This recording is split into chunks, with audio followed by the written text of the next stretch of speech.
Kalen DeBoer faces mounting pressure at Alabama after suffering the worst bowl defeat in program history Thursday.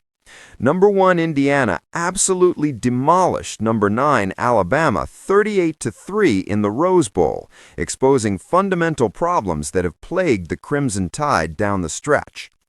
Indiana dominated with 407 total yards and 215 rushing yards, while averaging 6.6 yards per play. Alabama managed just 193 total yards. That's not a typo. 193 yards total against a team that wasn't supposed to compete at this level. This marks the third time in Alabama's last 4 games that the offense averaged fewer than 4 yards per play.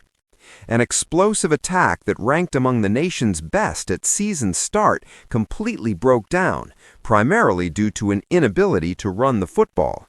Alabama cannot run the ball, a development that would have seemed as impossible in 2023 as Indiana being the best team in college football. DeBoer was put in a nearly impossible position when hired to succeed Nick Saban. He was tasked with replicating the success Alabama achieved under arguably the greatest coach in college football history. The Saban era ended on a botched quarterback run in overtime in the Rose Bowl, a whimper of an ending for a coach who led the Crimson Tide to 6 national championships and 16 straight seasons of double-digit wins. Thursday's loss wasn't just a defeat, it was a complete destruction. Not only was it the worst postseason loss in 122 years of Alabama football history, it marked the first time since the 1998 Music City Bowl that Alabama lost by more than 30 points. DeBoer tried putting a positive spin on the disaster afterward. He said the fine line between what they showed Thursday and being at the very top is incredibly thin.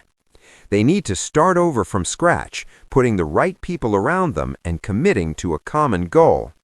He insisted it's a fine line between where they are and being at the top, though those words rang hollow after such a comprehensive beatdown.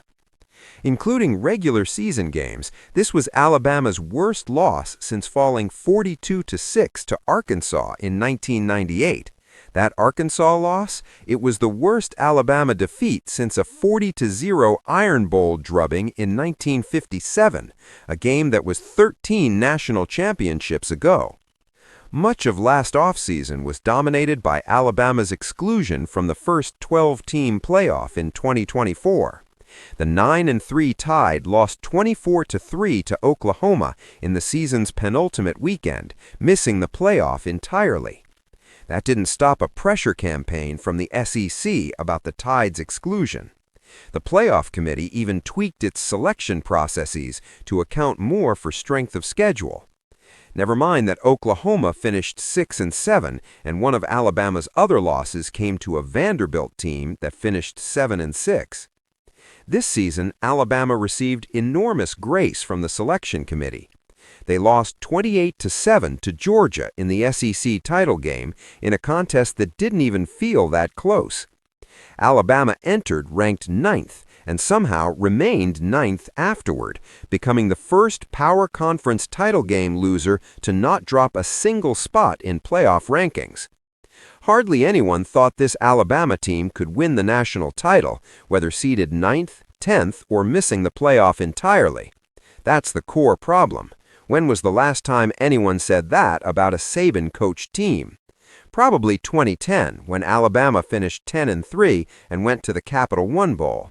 That was just the second of 2 3-loss seasons in Saban's entire tenure. After Thursday, DeBoer's record at Alabama stands at 20-8. It's difficult imagining another 4-loss season being tolerated by a fan base accustomed to championship contention every single year.